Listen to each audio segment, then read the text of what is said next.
News. తెలంగాణలో ఎండలు దంచుకొడుతున్నాయి. ఇప్పటికే కొన్ని జిల్లాల్లో 44 డిగ్రీల టెంపరేచర్ దాటడంతో అప్పుడే నీటి కష్టాలు మొదలయ్యాయి.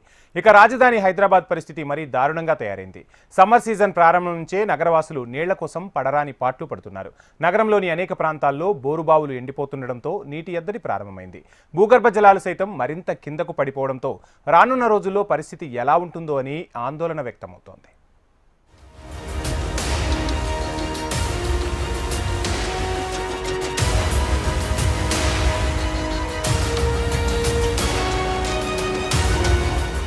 హైదరాబాద్ వాసులకు అప్పుడే వాటర్ కష్టాలు మొదలయ్యాయి. ఏప్రిల్ నెలలోనే నగరంలోని కొన్ని ప్రాంతాల్లో బోర్లు ఎండిపోతుండటంతో నగరవాసులు ఆందోళన చెందుతున్నారు.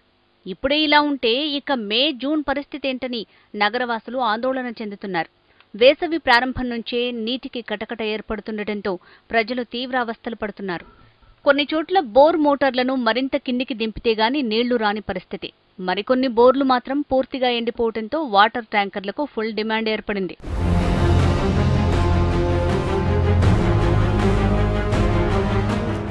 హైదరాబాద్, రంగారెడ్డి జిల్లాల్లో గతేడాదితో పోలిస్తే ఈసారి వేసవి ప్రారంభంలోనే వాటర్ లెవెల్స్ తగ్గాయి.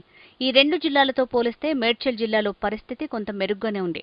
52 ప్రాంతాల్లో నీటి నిల్వలను పరిశీలించగా 37 ప్రాంతాల్లో భూగర్భ జలాలు పడిపోయినట్లు అధికారులు గుర్తించారు. దాదాపు 15 చోట్ల గతేడాది కంటే నీటి నిల్వలు పెరిగాయి. హైదరాబాద్ నగరంలోని 10 ప్రాంతాలను పరిశీలిస్తే అన్ని చోట్ల గ్రౌండ్ వాటర్ లెవెల్స్ పడిపోయినట్లు గుర్తించారు. రంగారెడ్డి జిల్లాలోని 27 మండలాలకు గాను 20 మండలాల్లో భూగర్భ జలాలు తగ్గిపోగా మేడ్చల్ జిల్లాలోని 7 మండలాల్లో కూడా తగ్గాయి. గత 2 నెలలుగా 2 మీటర్ల చొప్పున తగ్గుతున్నట్లు అధికారులు గుర్తించారు. మార్చి లోపల రికార్డ్ చేసినప్పుడు యావరేజ్ భూగర్భ జల మట్టము 8.89 మీటర్లు ఉన్నది. అదే గత సంవత్సరము మార్చి లోపల 8.60 మీటర్లు ఉన్నది. అంటే దగ్గర సుమారు 0.29 మీటర్స్ అంటే 30 సెంటీమీటర్లు పడిపోయింది. మనకు అర్బన్ 7 మండలాల లోపల కూడా భూగర్భ జలాలు చాలా లోతుగా పడిపోతున్నాయి. దీనికంతటి కారణం ఏమంటే బోర్వెల్స్ డీప్గా చాలా లోతుగా వేయడం వల్ల వితౌట్ ఎనీ టెక్నికల్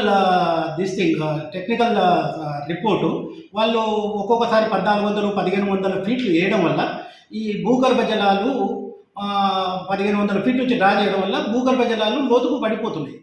హైదరాబాద్ నగరంలో అత్యధికంగా శేర్లింగంపల్లిలో 4.07 మీటర్లు తగ్గగా ప్రస్తుతం ఇక్కడ 12.6 మీటర్ల లోతులో నీరు అందుబాటులో ఉంది.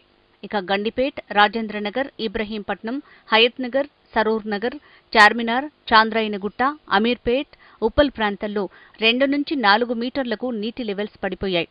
దుండిగల్లో మాత్రం భారీగా నీటి నిల్వలు చేరాయి.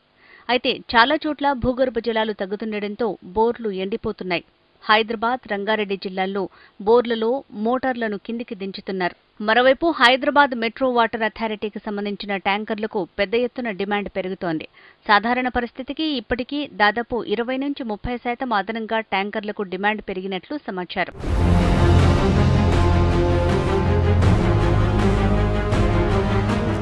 గ్రేటర్లో వేసవి ప్రారంభంలోనే నీటి నిల్వలు పడిపోతుండటం సర్వత్రా ఆందోళన కలిగించే అంశం. అయితే వచ్చే మే నెలలో ఇంకా ఎండలు భగభగమండే అవకాశం ఉండటంతో పరిస్థితి మరింత దారుణంగా మారే అవకాశం ఉంది. అయితే భవిష్యత్తులో ఇలాంటివి జరగకుండా ఉండాలంటే నీటిని పొదుపుగా వాడుకోవాల్సిన అవసరం ఉందన్నారు. రైతులు, పరిశ్రమల యాజమాన్యాలు నీటిని చాలా పొదుపుగా వాడుకోవాలని సూచిస్తున్నారు. రైతులు వరి పంటలు కాకుండా ఆరుతడి పంటలు వేస్తే బాగుంటుందని, ఆ దిశగా రైతులకు అవగాహన కల్పించాలన్నారు. వర్షాకాలంలో వర్షపు నీటిని సంరక్షించాలన్నారు.